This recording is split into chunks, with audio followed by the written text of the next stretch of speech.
Yeah.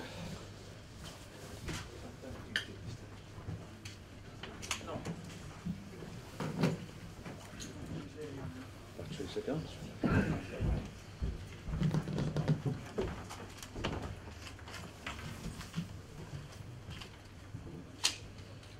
Yeah, All right. Thanks. No problem.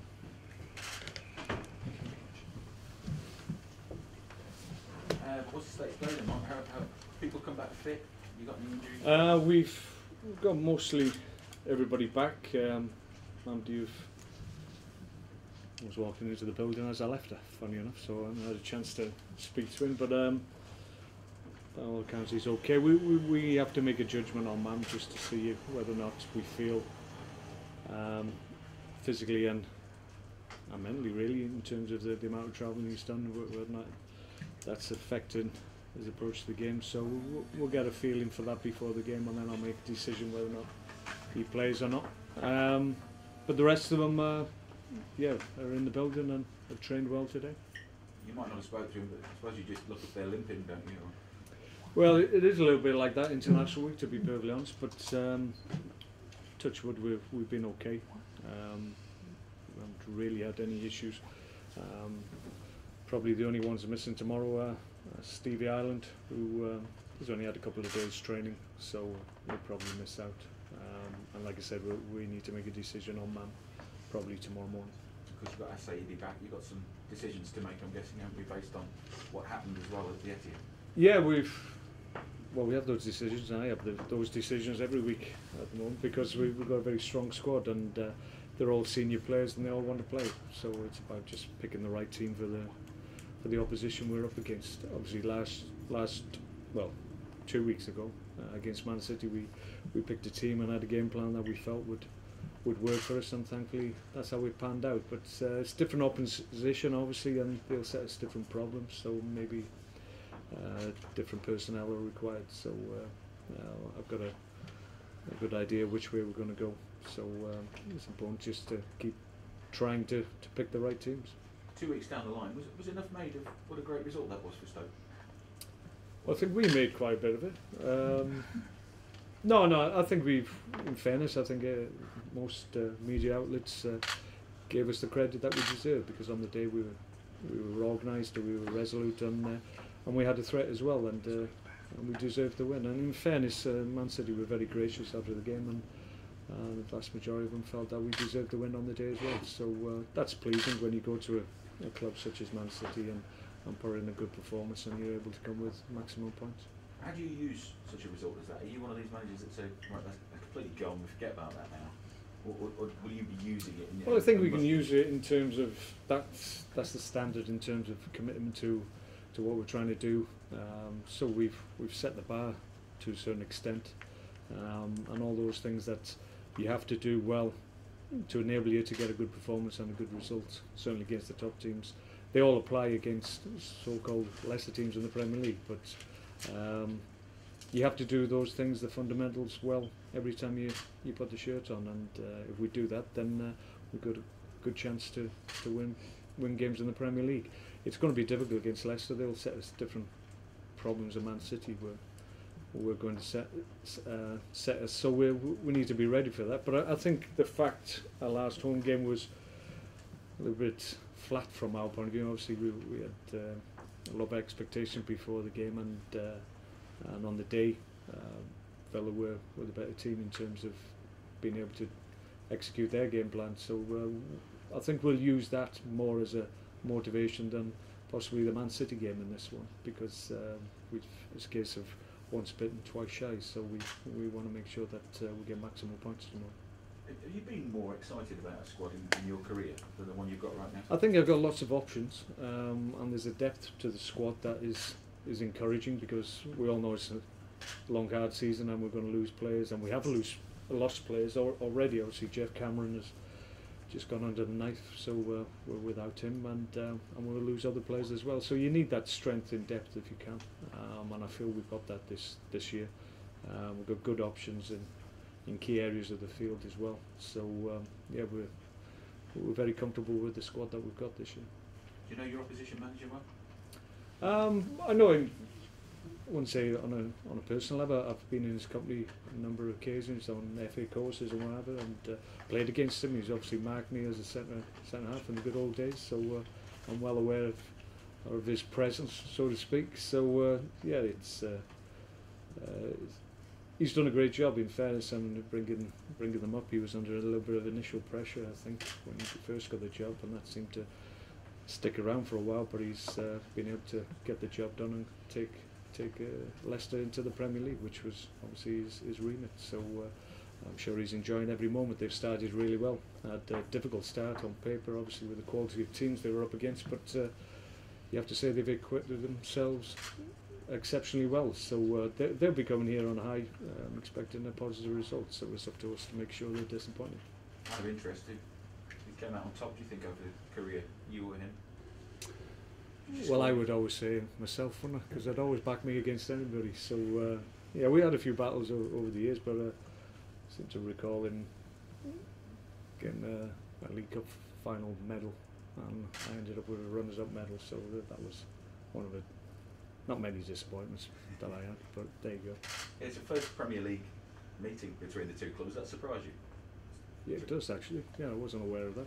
So yeah, it's a big game for both clubs, I think, given the fact that we're coming off the back of a great performance and a great performance in terms of how we committed to what we were trying to do, and Leicester obviously in good form. So there's two very accomplished teams going head to head. So the fact that it's the first time in the Premier League adds a little bit of spice, I would suggest.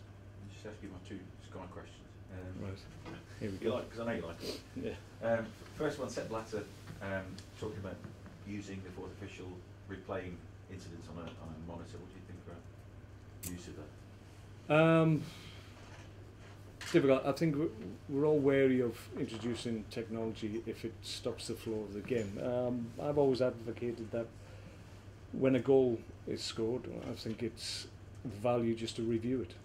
However long that is, that'd be up for discussion. But there's a natural stop in the game when a goal is scored. So there's an argument to say that it needs to be checked, and you get the opportunity to cheer twice for the same goal. So I could see some value in that. But whether or not you're going to question or have reviews on free kicks and offsides, and becomes a little bit too fragmented, I think. I think the reality of it would be a little bit difficult to bring into the game and without markedly affecting the flow of the game. So that would be my concern. And finally, what's your favourite Ryder Cup moment? Favourite Ryder Cup moment? Well, I actually remember listening to it. I can't remember which one it was, but we had a long trip back on a coach from Sunderland in my early Chelsea days, and actually, if you listen to the Ryder Cup on the radio, it's really exciting, believe it or not. So we had about 5-6 hours of listening to the Ryder Cup being won on American soil, I seem to recall, and by the time I got home, the highlights were on TV, so I had the best of both worlds. So I remember that. I also had the pleasure of having a round of golf with Corey Pavin when he was captain of the Ryder Cup, and we had a round of golf at the Celtic Manor. I think he was trying to get a few tips, not from me obviously, but tips in terms of where you need to hit the ball on the course. So I was just an irritation on the day, but it was a great experience. So good memory. You didn't get better of him then? No, absolutely not. Absolutely not. He does practice more than me. Mark, in a sense, did the international break come at a bad time for you, interrupting the flow of great results? Yeah, you can say that. But obviously, the breaks are in the season. You know they're coming. You have to make the best of it. The best way to go into an international break is with a positive result. It's a lot easier to take when you've played well and got maximum points, and then everybody goes away in good heart.